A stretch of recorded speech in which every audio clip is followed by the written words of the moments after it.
നിയമസഭാ തിരഞ്ഞെടുപ്പിൽ 3 സീറ്റുകൾ നേടിയെങ്കിലും ബി.ജെ.പിയിൽ ആഭ്യന്തര കലാപം പുകയുന്നു. സംസ്ഥാന അധ്യക്ഷൻ രാജീവ് ചന്ദ്രശേഖറിനെതിരെ പാർട്ടിയിലെ ഒരു വിഭാഗം പരസ്യമായി രംഗത്തിറങ്ങിയിരിക്കുകയാണ്.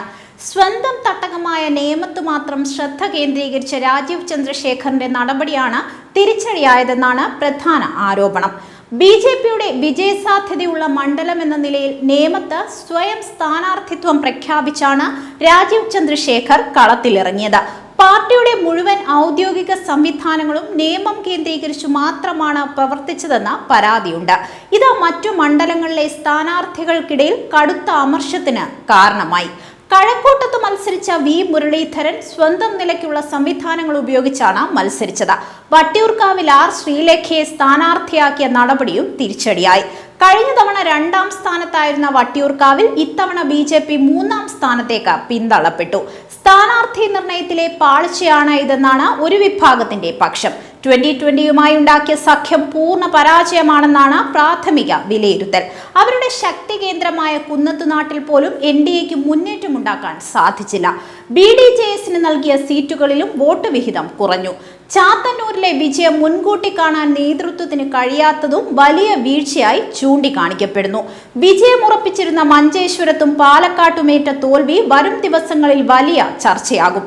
മഞ്ചേശ്വരത്ത് കെ സുരേന്ദ്രനും പാലക്കാട് ശോഭാ സുരേന്ദ്രനുമെതിരെ ബി.ജെ.പിയിലെ ഒരു വിഭാഗം തന്നെ പ്രവർത്തിച്ചുവെന്ന ഗുരുതരമായ ആരോപണങ്ങളാണ് ഉയരുന്നത്. മുൻ സംസ്ഥാന അധ്യക്ഷൻ കെ സുരേന്ദ്രന്റെ ഫേസ്ബുക്ക് കുറിപ്പ് പുതിയ നേതൃത്വത്തിന് നേരെയുള്ള ഒളിയാക്രമണമായി വ്യാഖ്യാനിക്കപ്പെടുന്നു. തോറ്റത് എങ്ങനെയാണെന്ന് വോട്ടർമാർക്ക് വിലയിരുത്താമെന്നും താൻ പാർശ്വവൽക്കരിക്കപ്പെട്ടവരുടെ ഒപ്പമുണ്ടാകുമെന്നുമുള്ള സുരേന്ദ്രന്റെ വാക്കുകൾ രാജീവ് ചന്ദ്രശേഖറിനെതിരെയുള്ള പടയൊരുക്കത്തിന്റെ സൂചനയായാണ് രാഷ്ട്രീയ കേന്ദ്രങ്ങൾ കാണുന്നത്.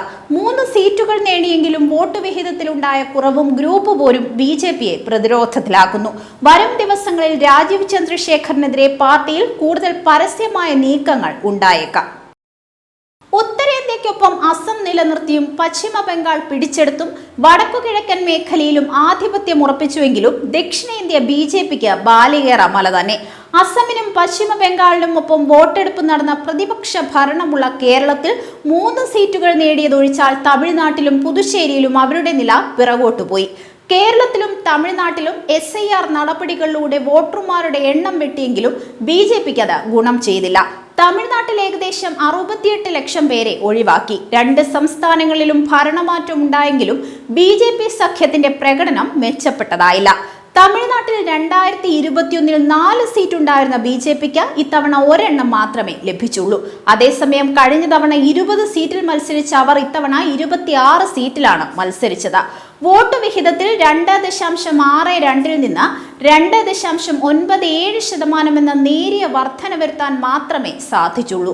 ഭരണമാറ്റം തീരുമാനിച്ച സംസ്ഥാനത്തെ വോട്ടർമാർ നേരത്തെ അധികാരം കൈയാളിയിരുന്ന ബി.ജെ.പിയുടെ സഖ്യകക്ഷി AIADMK ഉണ്ടായിരുന്നിട്ടും പുതിയതായി രംഗപ്രവേശം നടത്തിയ നടൻ വിജയുടെ TVK-യാണ് പകരം കണ്ടത് എന്നത് തമിഴകത്തിന്റെ ബി.ജെ.പി വിരുദ്ധ നിലപാട് തന്നെയാണ് വ്യക്തമാക്കുന്നത്.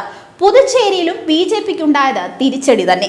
കഴിഞ്ഞ തവണ ഓൾ ഇന്ത്യ NR കോൺഗ്രസും AIADMKയുമായി സഖ്യത്തിലായിരുന്ന ബി.ജെ.പി 9 മത്സരിക്കുകയും 6 ജയിക്കുകയും ചെയ്തിരുന്നു. ഇത്തവണ 10 മത്സരിച്ച ബി.ജെ.പിക്ക് 4 മാത്രമേ ജയിക്കാനായുള്ളൂ.